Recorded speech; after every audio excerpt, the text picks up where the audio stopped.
Spearman one general intelligence, या हम कह सकते हैं two factor theory.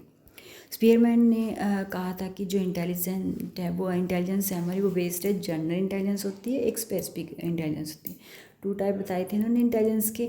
General intelligence होती है जो कॉमन एबिलिटी होती है, ठीक है, a common mental ability present in all intellectual task, जो सभी बुद्धि में जो नॉर्मल हम काम करते हैं, कि कह सकते हैं हम जैसे ET facts overall performance in subject like जैसे बच्चा, हम क्लास में बच्चे देखते हैं नॉर्मल बच्चे कैसे होते हैं, वो जनरल कैटेगरी में आते हैं, क्योंकि वो क्या करते हैं, हमारे जनरल इंटेलिजेंस होते हैं, क्योंकि वो मैथ को भी कर लेते हैं, लैंग्वेज भी कर लेते हैं, मान लो कोई वो रिसर्च कुछ भी कर रहे हैं, रीजनिंग कर रहे हैं, मेमोरी कर रहे हैं, ऑल सब्जेक्ट कर लेते हैं। लेकिन कुछ बच्चे होते हैं जो स्पेसिफिक इंटेलिजेंस होती है, जिसका किसी स्पेसिफिक एक चीज़ में इंटरेस्ट होता है।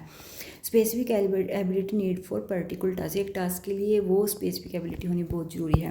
एग्जाम्पल के तौर पर जैसे म्यूजिकल स्किल होगा, मैथमेटिक्स एबिलिटी और ड्राइंग टैलेंट, ये सब होते हैं स्पेसिफिक एबिलिटी, और यही बच्चे कुछ आगे अपने एक टैलेंट को लेकर आगे निकल पाते हैं। क्योंकि अगर किसी में म्यूजिक का है तो वो स्पेसिफिक उसी चीज़ में उसका इतना ज़्यादा इंटरेस्ट होगा तो वो उसको कोई बेस्ट, वो ये नहीं होगा कि हर चीज़ वो कर पाएगा, लेकिन उसका एक चीज़ में ऐसा इंटरेस्ट होता है, ठीक है।